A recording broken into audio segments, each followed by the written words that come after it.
Shalom Bapak Ibu dan saudara yang kasih Tuhan, mengucap syukur kita diperjumpakan lagi dengan akhir pekan. Maka sebelum kita memulai hari ini, saya mengajak kita untuk membaca serta merenungkan firman Tuhan. Kita membaca Imamat pasal yang ke-10.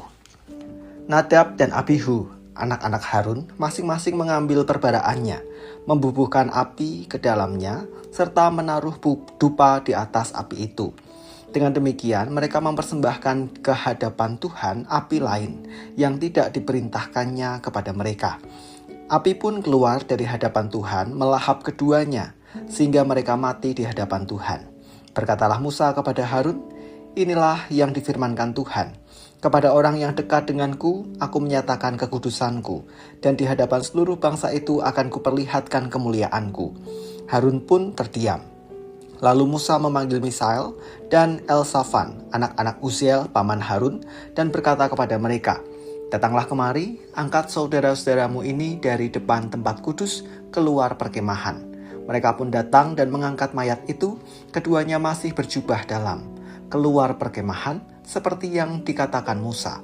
Kemudian Musa berkata kepada Harun serta kepada Eleazar dan Itamar, anak-anak Harun, "Janganlah kamu berkabung, membiarkan rambutmu terurai dan mengoyak pakaianmu, supaya jangan kamu mati, dan segenap umat ini dimurkai Tuhan. Saudara-saudaramu lah seluruh bangsa Israel yang harus menangis karena api yang dinyalakan Tuhan itu. Jangan kamu pergi dari depan pintu kemah pertemuan, supaya jangan kamu mati, karena minyak urapan Tuhan ada di atasmu." Mereka melakukannya sesuai dengan perkataan Musa. Tuhan berfirman kepada Harun, "Jangan engkau minum anggur atau minuman keras, engkau serta anak-anakmu ketika kamu masuk ke dalam kemah pertemuan, supaya jangan kamu mati. Itulah suatu ketetapan untuk selamanya bagi kamu turun-temurun. Kamu harus dapat membedakan antara yang kudus dan yang tidak kudus, antara yang najis dan yang tahir, serta dapat mengajarkan kepada orang Israel segala ketetapan yang telah difirmankan Tuhan kepada mereka dengan perantaraan Musa." Berkatalah Musa kepada Harun serta kepada Eleazar dan Itamar, anak-anak Harun yang masih hidup, "Ambillah kurban sajian yang tersisa dari segala kurban oleh api bagi Tuhan, dan makanlah itu sebagai roti yang tidak beragi di samping mezbah, sebab itulah bagian maha kudus. Kamu harus memakannya di suatu tempat yang kudus, karena itulah yang ditetapkan bagimu dan anak-anakmu dari segala kurban oleh api bagi Tuhan, sebab demikianlah diperintahkan kepadaku.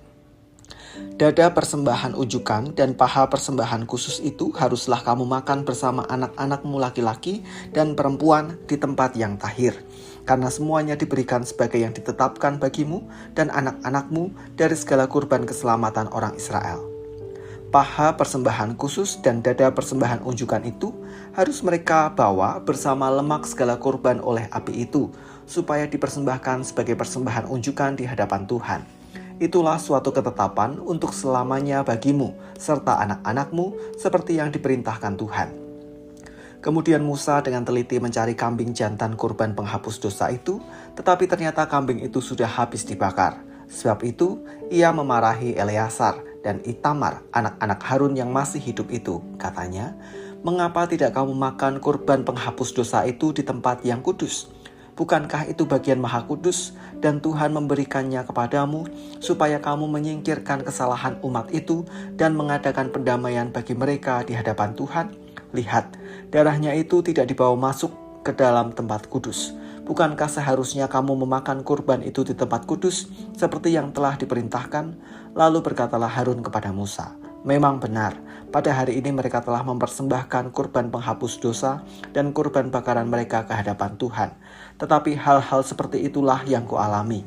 Jikalau pada hari ini aku memakan kurban penghapus dosa, mungkinkah hal itu baik di mata Tuhan?"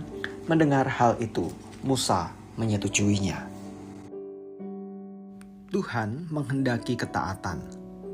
Nadab dan Abihu mengalami kematian setelah ia membuat perbaraan yang tidak Tuhan tetapkan. Tuhan melihatnya sebagai api yang asing, yang tidak datang dari Tuhan. Entah karena inisiatif, atau lebih tepat dimaknai sebagai sebuah kesombongan, tindakan itu fatal di mata Tuhan. Membuat perbaraan yang tidak Tuhan kehendaki adalah sikap memberontak kepada Tuhan. Tuhan menghendaki para pelayannya mengikuti perintahnya dalam melayani Dia. Bahkan termasuk menjaga kekudusan altarnya dengan sikap maupun tindakan yang benar, mempersiapkan diri dengan baik, yaitu ketetapan tentang larangan minum anggur. Bagi mereka yang melayani dengan taat, Tuhan menjamin penghidupan dan pemeliharaan. Setiap bagian dari kurban persembahan, Harun dan anak-anaknya mendapat bagian yang sudah ditetapkan Tuhan. Itu menunjukkan bahwa jika seseorang melayani Tuhan dengan taat dan takut, maka Allah menjamin hak para pelayannya. Maka Bapak, Ibu, dan saudara kasih Tuhan, kita adalah umat Tuhan yang dekat dengan pelayanan. Maka mari kita belajar taat, mengikuti setiap kehendak Tuhan untuk memimpin pelayanan-pelayanan yang kita kerjakan. Jagai diri dengan perilaku yang baik, serta jagai hati dari segala kepentingan pribadi yang dapat merusak kekudusan altar Tuhan. Jika Tuhan berkenan memakai kita untuk melayani, sesungguhnya itu adalah sebuah anugerah. Dan karena itu sebuah kepercayaan dari Tuhan, jagalah kepercayaan itu dengan terus melayani Tuhan, dengan setia dan dengan taat.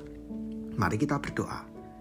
Tuhan, kami ucap syukur karena ada banyak hal yang Tuhan percayakan kami kerjakan sebagai bentuk pelayanan kami bagi Tuhan.